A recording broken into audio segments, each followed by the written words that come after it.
Students, इस video में discuss करेंगे मेंडल एक्सपेरिमेंटल टेक्निक। मेंडल ने जो एक्सपेरिमेंट किया था उसमें सबसे पहला जो उसका एक्सपेरिमेंटल या ब्रीडिंग एक्सपेरिमेंट का जो स्टेप था वो था सिलेक्शन ऑफ प्लांट। जो प्लांट उन्होंने सेलेक्ट किया था वो प्योर प्लांट था, यानी प्योर फॉर द ट्रेट। और ये ही मेंडल की सक्सेस का रीज़न भी था कि उन्होंने जो प्लांट सेलेक्ट किए ब्रीडिंग एक्सपेरिमेंट के लिए वो प्योर थे। तो उन्होंने क्या किया, प्योर शुरुआत में 14 वैरायटी जो थी उसको लिया, सेलेक्ट किया और उनकी सेल्फिंग करवाई। और सेल्फिंग के बाद जो है प्योर सेल्फिंग और सेल्फ फर्टिलाइजेशन और सेल्फ ब्रीडिंग से प्योर वैरायटीज जो है बनती हैं, यानी प्लांट हैविंग प्योर ट्रेट। अब जो जैसे ये है, मान लीजिए प्योर ट्रेट का मतलब हम समझे एक टॉल प्लांट है, उसके हमने सीड ले लिए और उन सीड को हमने बो दिया। तो सीड को बोने के बाद जो प्लांट बने, अगर सभी प्लांट टॉल हैं तो ये जो प्लांट है ये फैक्टर जो करैक्टर है इसका टॉलनेस का, उसके लिए इसमें क्या है, ये प्योर है उसके लिए। तो ये इस तरह से प्योर प्लांट उन्होंने सेलेक्ट किए। दूसरा जो काम था उनका जो वो था दूसरा स्टेप हाइब्रिडाइजेशन, यानी जो भी प्लांट उन्होंने सेलेक्ट किया फिर उनको उन्होंने हाइब्रिडाइज किया। हाइब्रिडाइजेशन क्या करवाते हैं, हाइब्रिडाइजेशन में जो प्लांट हैं with contrasting trait, plant with contrasting trait उनको क्रॉस करवा देते हैं या उनकी मेटिंग करवा देते हैं। दो अलग अलग जो प्लांट हैं उनको उनकी मेटिंग करवाई जाती है। जो प्लांट थे कॉन्ट्रास्टिंग ट्रेट के, उनमें 50% को एज ए मेल ले लिया उन्होंने और 50% एज फीमेल ले लिया और फिर उनकी क्रॉसिंग करवाई।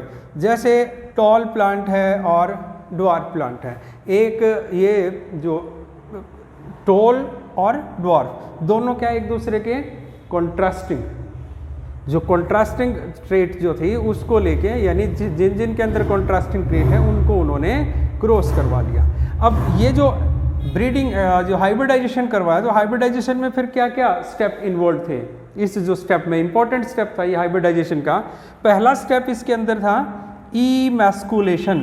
Emasculation means removal of anther in bud condition from female flower, यानी जिस फ्लावर को हम एज ए फीमेल प्लांट हम ले रहे हैं तो उसमें उसका जो एंथर है वो बड कंडीशन में रिमूव कर लेते हैं, और जिसको हम एज मेल ले रहे हैं उसका कार्पल भी हम रिमूव कर सकते हैं। तो मेनली हम रिमूव करते हैं किसको, स्टेमन को, क्योंकि उसमें से हम सीड लेते हैं। दूसरा जो स्टेप था वो बैगिंग का। अब जो फ्लावर हैं उनको कवर कर दिया किसके द्वारा, पॉलीथीन बैग के द्वारा। पॉलीथीन बैग से फ्लावर को कवर करने का जो मतलब था वो यही था कि अनवांटेड पोलन ग्रेन वहाँ पर उनकी डस्टिंग ना हो पाए, इसलिए उनको पहले भी कवर कर दिया। और ये जो बैगिंग है इसमें क्या कर देते हैं, कवर करके रखते हैं पॉलिनेशन से पहले भी और पॉलिनेशन के बाद भी इसको कवरिंग करते हैं।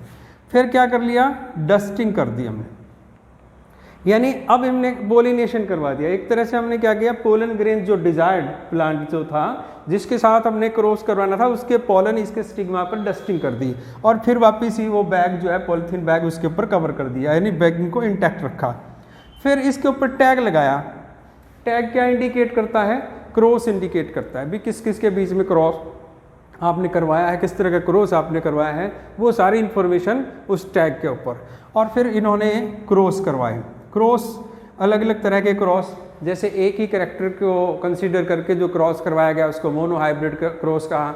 फिर दो कैरेक्टर को लेके क्रॉस करवाया वो डाई हाइब्रिड क्रॉस, फिर ट्राई हाइब्रिड, इस तरह से मोनो हाइब्रिड, डाई हाइब्रिड ये क्रॉस करवाए में। और फिर उस क्रॉस से, क्रॉस में क्या हुआ, पॉलिनेशन के बाद फर्टिलाइजेशन हुआ, फर्टिलाइजेशन के बाद सीड डेवलपमेंट हुआ। वो सीड ले लिए, अब उन सीड को कलेक्ट किया, सीड को फिर बोया। फिर हमें जब सीड, ये जो सीड इसमें कलेक्ट किए हैं और जब इन सीड को बोएंगे तो जो प्लांट बनेंगे उस प्लांट का नाम क्या है, F1, यानी हाइब्रिड प्लांट एक्चुअली वो है। नेक्स्ट जो स्टेप है, थर्ड स्टेप, वो सेल्फ पॉलिनेशन ऑफ हाइब्रिड। अब इसमें क्या है, जो सेकंड स्टेप हाइब्रिडाइजेशन का था उसमें अगर इन स्टेप को देखें तो अल्टीमेटली यहाँ क्या हो गया, एक हाइब्रिड बन गया। अब ये जो हाइब्रिड बन गया F1 बन गया, फर्स्ट फीलियल जनरेशन बन गई, उसकी क्या करवा दी, सेल्फ पोलिनेशन, सेल्फिंग करवा दी। यानी जो हाइब्रिड प्लांट है उसके सीड जो हैं, हाइब्रिड प्लांट जो है उसके सीड जर्मिनेट करेंगे, जर्मिनेट करके प्लांट बनेगा, और जो प्लांट बना इसके सीड से वो F2, इसकी जो हाइब्रिड प्लांट है उसमें सेल्फिंग अलाउ कर दी, सीड बने, F2 बन गए। इसी तरह से F2 में भी जब सेल्फिंग हुई तो क्या बन गए, F3 प्लांट। इस तरह से डिफरेंट जनरेशन जो है वो प्लांट की डेवलप की। फिर उन्होंने क्या किया, कैलकुलेशन की। मेंडल की सक्सेस का रीजन एक ये भी था कि उसने हर एक चीज़ का एक रिकॉर्ड मेंटेन करके रखा। तो उन्होंने रिकॉर्ड मेंटेन किया, और number of plant with one type of trait, जो एब्सोल्यूट नंबर था उसको उसने रेशियो में कन्वर्ट कर लिया।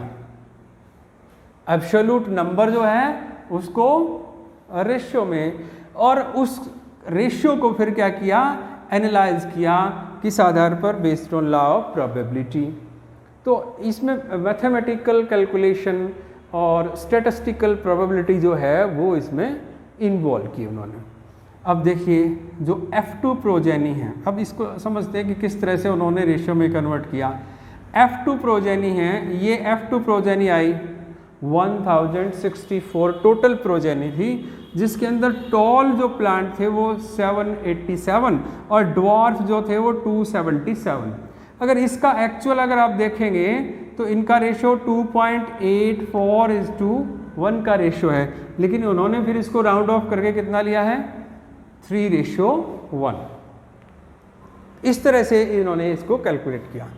अब इन्होंने जो एक्सपेरिमेंट किया, जैसे पेरेंट ले लिया एक प्योर टॉल और एक प्योर ड्वार्फ, प्योर टॉल और प्योर ड्वार्फ, उसका उन्होंने क्या किया, क्रॉसिंग करवा दी। क्रॉस से क्या बन गया, इसका हाइब्रिड बन गया। अब ये जो हाइब्रिड है इससे जो प्लांट बने वो देखिए, इस हाइब्रिड से प्लांट बने टॉल, ये भी टॉल, ये भी टॉल और ये ड्वार्फ। यानी ये जो हाइब्रिड था इसमें अगर देखें 3 कितने हैं, 3 टॉल और 1 ड्वार्फ, तो 3:1 ये आया। कौन से प्लांट थे ये प्लांट थे।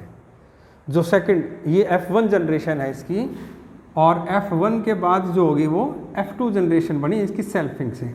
अब इसमें जो देखिए ये जो टॉल प्लांट है, ये टॉल है, इससे सभी टॉल माने।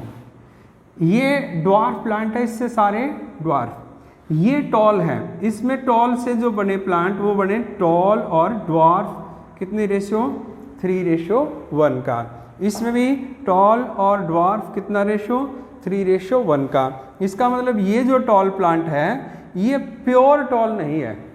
अब ये प्योर टॉल होता तो सारे टॉल आने चाहिए थे, इसमें क्या आया है, टॉल और ड्वार्फ। इसी तरह से ये भी प्योर नहीं है, लेकिन ये प्योर है, चाहे ड्वार्फ है लेकिन वो प्योर है फॉर द करेक्टर है। नेक्स्ट है P character studied by Mendel. Mendel ने जो पी प्लांट सेलेक्ट किया था उसके जो करेक्टर थे, कौन से करेक्टर स्टडी किए थे, 7 करेक्टर, 7 करेक्टर उन्होंने स्टडी किए थे। ये करेक्टर थे plant height, flower colour, flower position, pod shape, pod colour, seed shape और seed colour.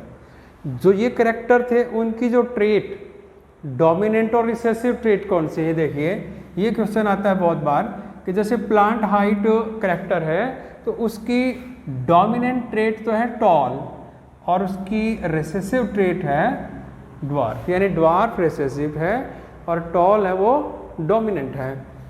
Flower colour, purple colour dominant है, वाइट कलर रिसेसिव है। फ्लावर की पोजीशन, फ्लावर एक्सियल पोजीशन पे है तो डोमिनेंट है और टर्मिनल फ्लावर है वो रिसेसिव ट्रेट है। पोड शेप, पोड फुल है या कंस्ट्रक्टेड है, फुल और इन्फ्लेटेड भी बोलते हैं इसको। फुल डोमिनेंट ट्रेट है और recessive constructed. Pod colour green colour जो है वो डोमिनेंट है और येलो कलर जो है वो रिसेसिव है, pod colour. Seed shape round shape dominant है और रिंकल्ड शेप रिसेसिव ट्रेट है।